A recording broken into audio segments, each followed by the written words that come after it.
Santai sejenak tetua, kita joget bareng Mimin Duo Bolne dulu sebelum ke inti ceritanya.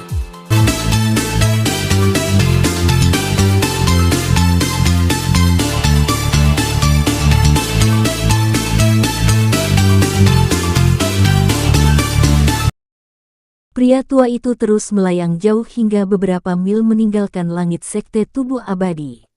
Merasa sudah sangat jauh dan menganggap Qin San tidak lagi mengejarnya, pria tua itu mengibaskan tangannya mencoba membuat lubang kehampaan untuk pergi lebih jauh.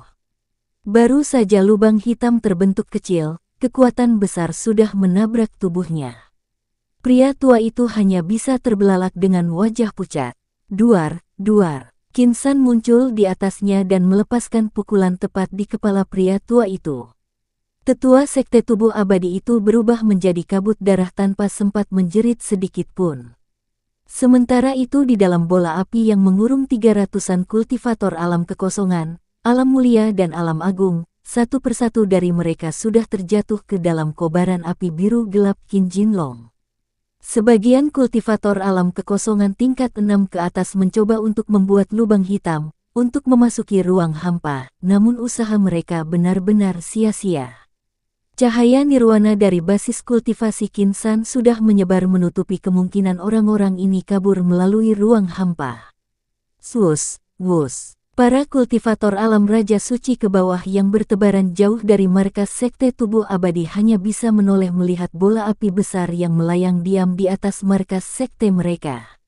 Sekte kita kini benar-benar hancur. Entah apa yang akan dikatakan leluhur, patriark dan para tetua saat pulang membawa kemenangan dari perang besar melawan 7 klan kuno, namun melihat markas kita sudah hancur seperti ini, kata salah satu murid alam Raja Suci yang melayang rendah sambil menatap jauh situasi yang terjadi di langit markas sekte tubuh abadi. Qin San sendiri sudah melayang diam di dekat Qin Jinlong. 300-an orang yang terkurung di dalam bola api biru gelap milik naga itu tak tersisa satupun. Mereka kehabisan energi untuk menahan suhu panas dari api biru kegelapan yang mengurung mereka. Secara perlahan bola api itu mulai mengecil kemudian padam menyisakan asap hitam. Tidak ada yang tersisa di dalam bola api tadi. 300-an kultivator alam kekosongan, alam mulia dan alam agung yang tadi terkurung di dalam bola api itu semuanya sudah mati. Jangankan daging dari tubuh mereka, bahkan tulang mereka sekalipun berubah menjadi debu. Jinlong, hancurkan markas mereka lalu kita pergi, kata Qin San. Naga hitam itu mengangguk lalu melayang rendah dan menyemburkan api hitam dari mulutnya, ke bangunan dan pepohonan-pepohonan yang berdiri di dalam wilayah markas sekte tubuh abadi. Qin San melayang tenang di langit melihat kobaran api hitam yang membakar setiap sudut wilayah markas di bawahnya. Tidak ada yang tersisa dari sekte tubuh abadi.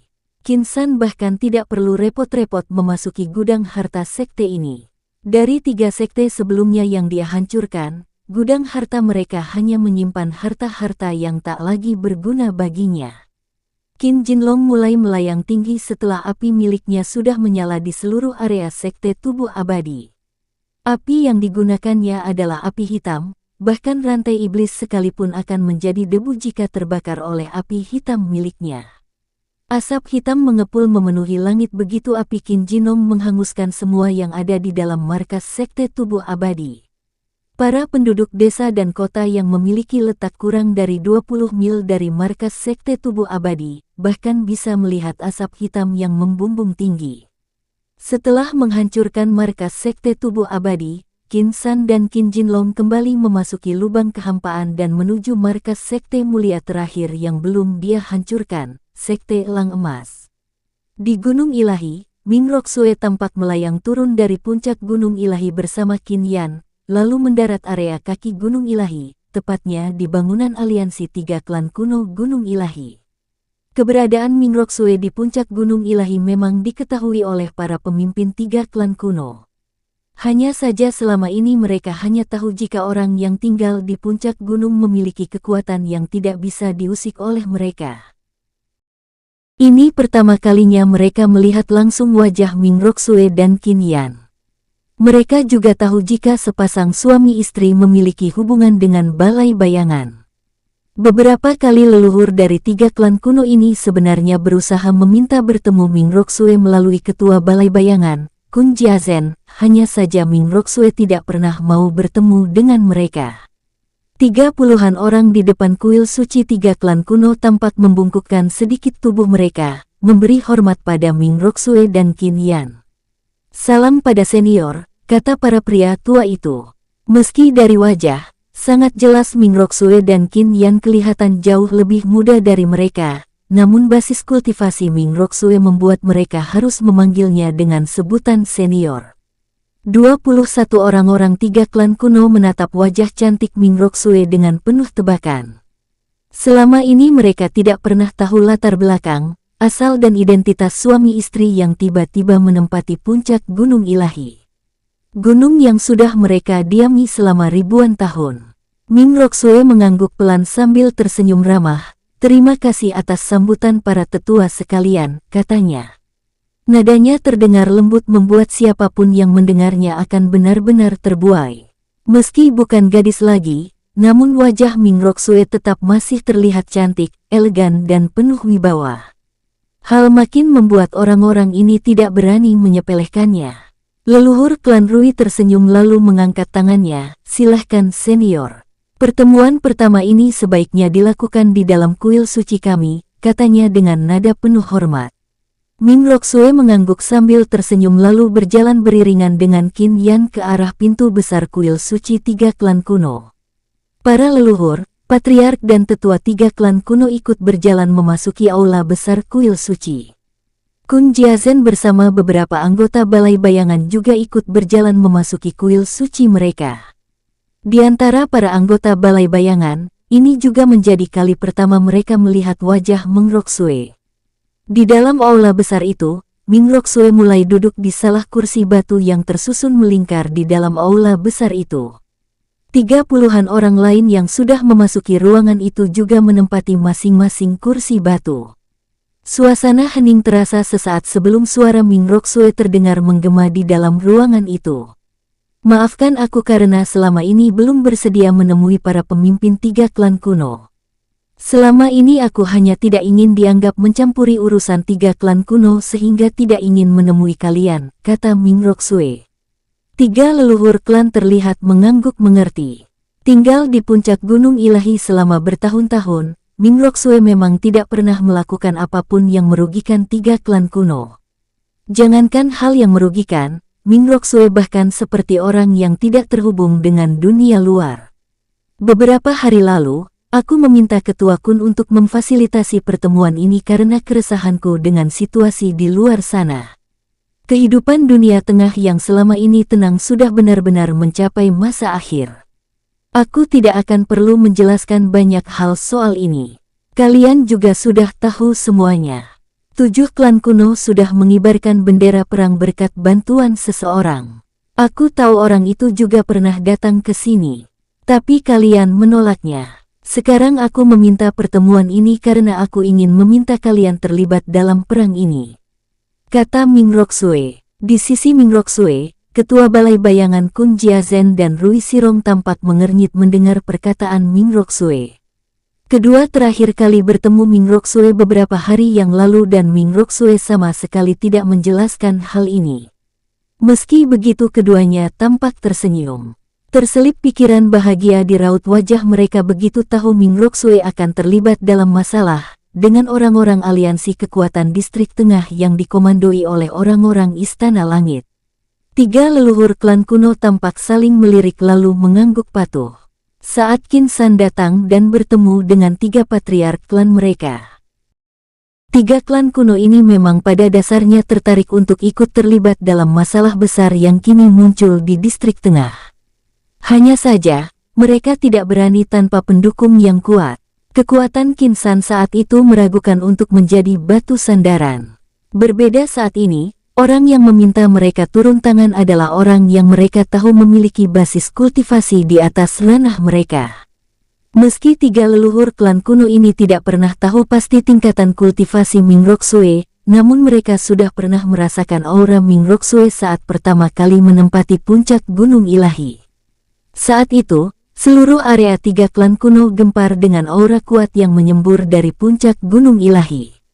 3 klan kuno bahkan mengaktifkan formasi pertahanan mereka saat itu karena mengira ada orang dengan kekuatan yang tersembunyi sedang menargetkan mereka.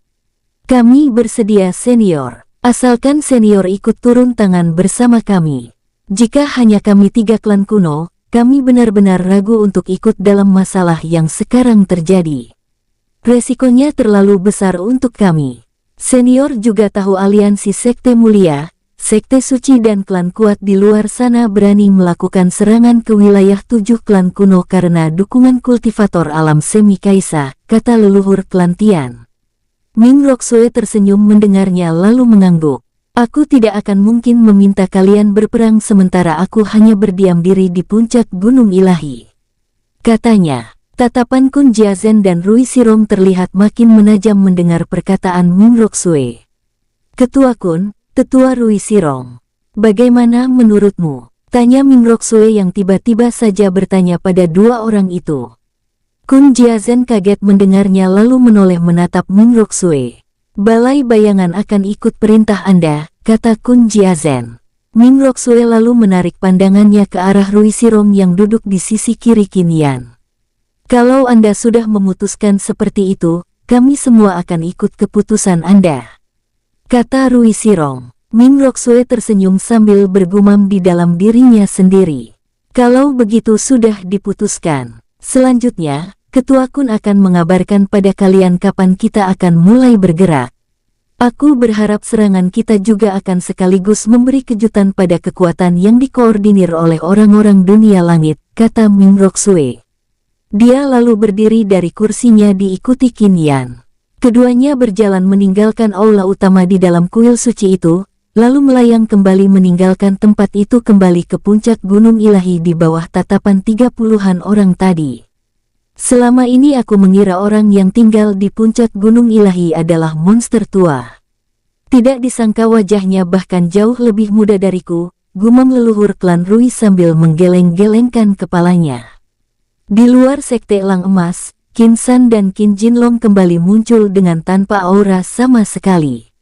Sama saat sebelum menghancurkan markas Sekte Tubuh Abadi, Qin San lagi memblokade setiap pesan yang kemungkinan akan dikirim oleh kultivator pengintai. Tidak butuh waktu lama baginya untuk menemukan keberadaan para kultivator pengintai yang berada di luar markas Sekte Elang Emas ini. Bos, kenapa sekte ini namanya Elang Emas? Apa mereka memiliki binatang spiritual elang dengan bulu emas? Tanya Qin Jinlong. Qin San menggelengkan kepalanya tidak tahu. Dia tidak pernah bertanya pada siapapun mengenai latar belakang 5 sekte mulia ini. Lagi pula, Qin San merasa hal itu sama sekali tidak penting baginya. Ayo kita masuk, kata Qin San lalu mulai melayang tinggi kembali. Qin Jinlong ikut melayang di belakangnya dalam wujud seorang pemuda. Keduanya lalu berhenti tepat di atas pusat formasi Sekte Elang Emas. Sebelum formasi yang disusun di pusat formasi ini diaktifkan, Qin San sudah bisa mengambil alih kontrol setiap formasi sekte ini. Di dalam pusat formasi, ahli formasi penguasa tingkat 8 yang sedang berjaga di pusat formasi itu mengerutkan keningnya dengan wajah pucat. Ada yang mengambil alih kontrol formasi sekte. Cepat bantu aku untuk mengambil alih kembali kontrol formasi ini, katanya dengan nada panik. Ahli formasi lainnya segera melepaskan kekuatan jiwa mereka, namun sayangnya, tembok besar seperti sudah terbangun di inti formasi sekte menghalangi kekuatan jiwa mereka. Aura penuh dominasi tiba-tiba menyeruak dari langit Sekte Elang Emas. Para ahli formasi itu hanya bisa mendesah pasrah lalu bergerak keluar. Di atas langit, 300-an kultivator alam nirwana, alam kekosongan, alam mulia dan alam agung sudah mengepung Qin San dan Qin Jinlong. Kalian siapa? Beraninya menerobos masuk ke area langit markas Sekte Elang Emas, kata seorang pria tua di alam nirwana tingkat 9.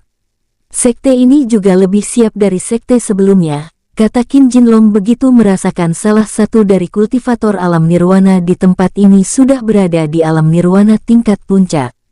Berbeda di Sekte Tubuh Abadi yang hanya menugaskan 5 kultivator alam nirwana tingkat 8 untuk menjaga markas mereka.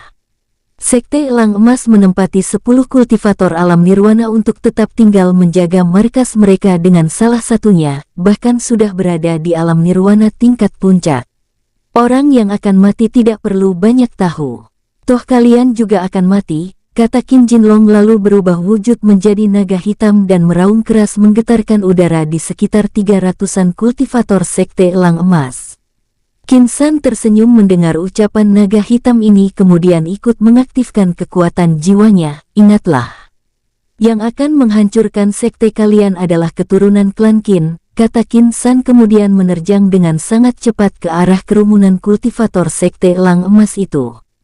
Cari mati, hardik pria tua di alam nirwana tingkat puncak lalu menarik pedang dari cincin ruangnya.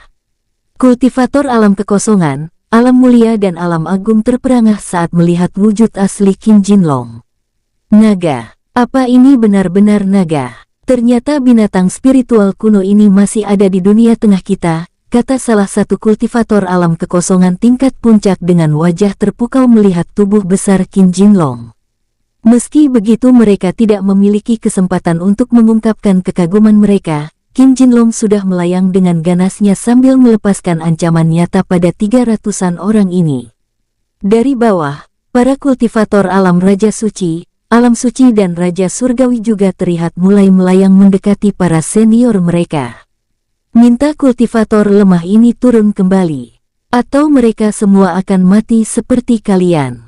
Aku tidak ingin membunuh kultivator alam Raja Suci ke bawah, tapi aku tidak bisa memilah jika mereka bergabung bersama kalian, kata Qin San. Cui, sombong sekali. Kekuatanmu bahkan tidak akan sanggup menyentuh satupun orang di bawah perlindunganku, kata pria tua di alam nirwana tingkat 9. Wajah Qin San terlihat masih sangat muda, pria tua ini tidak percaya pemuda ini lebih kuat darinya. Karena itu, dia berani melontarkan kalimat angkuh seperti tadi. Qin San tersenyum mengejek mendengarnya lalu menghilang dari tempatnya. Sesaat kemudian tubuhnya yang berbalut cahaya emas muncul di antara kultivator alam kekosongan. Tinjunya langsung meledakkan 2 kultivator alam kekosongan menjadi kabut darah. Kultivator lainnya di sekitar 2 orang tadi langsung bergerak menjauh dengan butiran keringat yang muncul di dahi mereka. Orang-orang ini bisa membayangkan jiwa mereka kini sudah melayang meninggalkan dunia ini, jika mereka berada di posisi 2 rekan mereka yang mati itu. Apa ini yang kamu maksud? Kata Qin San sambil melirik kultivator alam nirwana tingkat 9 tadi lalu menghilang kembali dari tempatnya. Para kultivator alam kekosongan yang tadi menyebar langsung panik melihat Qin San kembali menghilang dari tempatnya melayang.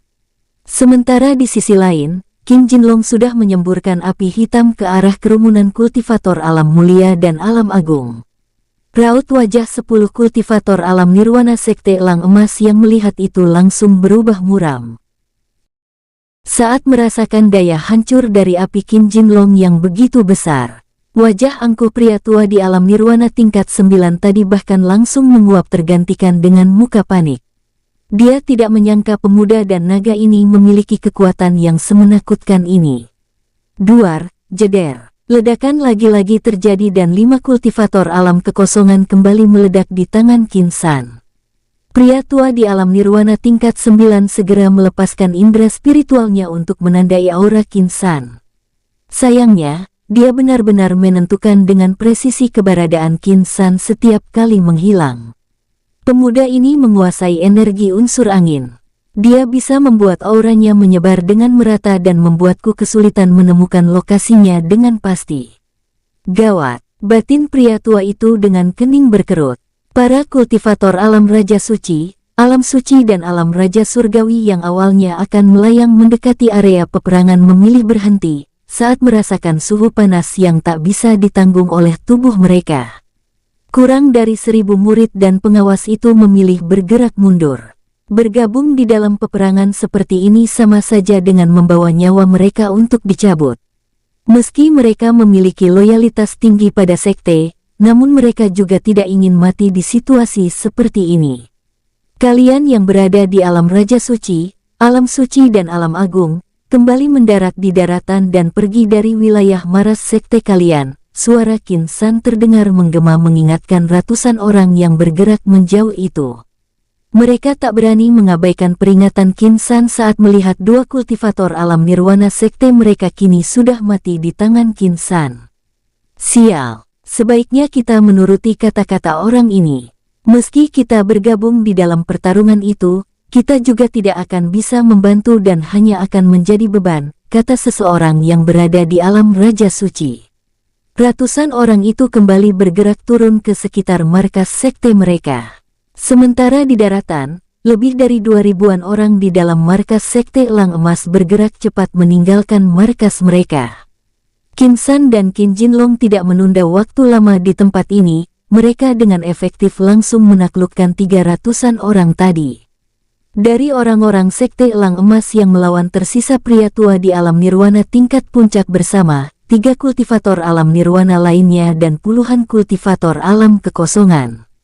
Qin Jinlong kembali bergerak melingkar lalu membuka mulutnya dengan besar. Qin San juga sudah bergerak kembali dengan kekuatan tubuh kaisarnya. Pria tua di alam nirwana tingkat 9 dari sekte Elang Emas menelan ludah sambil mengangkat pedangnya. "Bunuh!"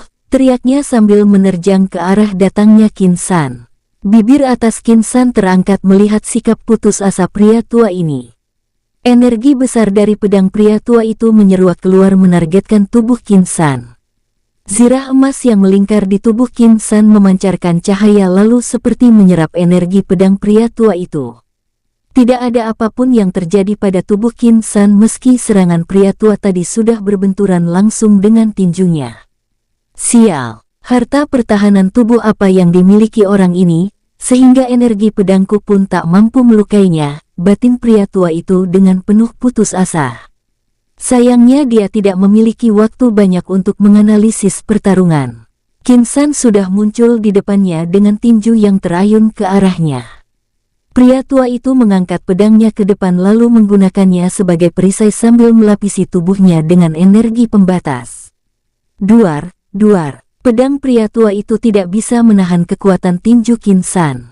Pedangnya patah dan membuat tinju Qin San mendarat tepat di energi pembatas yang dia bangun. Wajah pria tua itu memucat saat energi pembatasnya pun tidak mampu menahan kekuatan pukulan Qin San hingga tubuhnya berubah menjadi kabut darah. Dua kultivator alam nirwana yang tersisa menelan ludah, sambil berusaha mengangkat senjata spiritual mereka. Perlawanan dua orang itu tidak berlangsung lama hingga menyusul rekan mereka yang lain ke neraka. Di sisi lain, Qin Jinlong juga berhasil membersihkan musuh yang tersisa yang hingga menyisakan mereka berdua di langit markas sekte Elang Emas serta asap hitam yang tampak membentuk kabut menutupi area pertarungan. Markas sekte Elang Emas kini benar-benar kosong. Tidak ada lagi orang yang berani tinggal di dalam markas itu. Setelah peringatan Qin San sebelumnya, Qin Jinlong tampak bersiap menghanguskan tempat ini seperti di sekte sebelumnya. Tubuh besarnya meliuk dan bersiap menyemburkan api hitam dari mulutnya. "Jinlong, tunggu," kata Qin San lalu mendarat di area markas sekte Elang Emas. Qin San lalu melayang kembali ke area belakang markas itu dan berhenti di depan gerbang area terlarang. Dia tak membutuhkan waktu terlalu lama untuk meruntuhkan formasi pembatas yang melindungi area itu. Qin San kembali melayang dan memasuki area terlarang itu lalu mendarat di depan sebuah bangunan kuno yang menyerupai kastil. Leluhur sekte ini seperti lebih tahu menikmati hidupnya. Dia bahkan memiliki kastil sebesar ini di area terlarangnya, kata Qin San lalu berjalan memasuki bangunan kuno itu. Indra spiritualnya meluap mencoba mencari hal menarik di tempat ini hingga tatapannya mengarah ke area dalam. Setelah melewati koridor yang gelap, Qin San berhenti di depan ruangan yang juga dilindungi oleh formasi pola. Kekuatan jiwanya meluap mencoba mencari celah pada pola formasi itu. Energi kekacauan tampak menyeruak dari dantiannya kemudian mengisi pola formasi itu. Duar, duar. Pola formasi itu meledak begitu energi kekacauan memenuhi ruang kosong pada pola formasi. Pintu besar ruangan itu terbuka lebar. Qin San menyapukan pandangannya ke seluruh ruangan dan menemukan banyak sekali batu spiritual tingkat menengah, jenis tumbuhan spiritual dan beberapa pil suci dan pil mulia. Bersambung, sampai jumpa di episode selanjutnya para tetuaku. Semoga terhibur.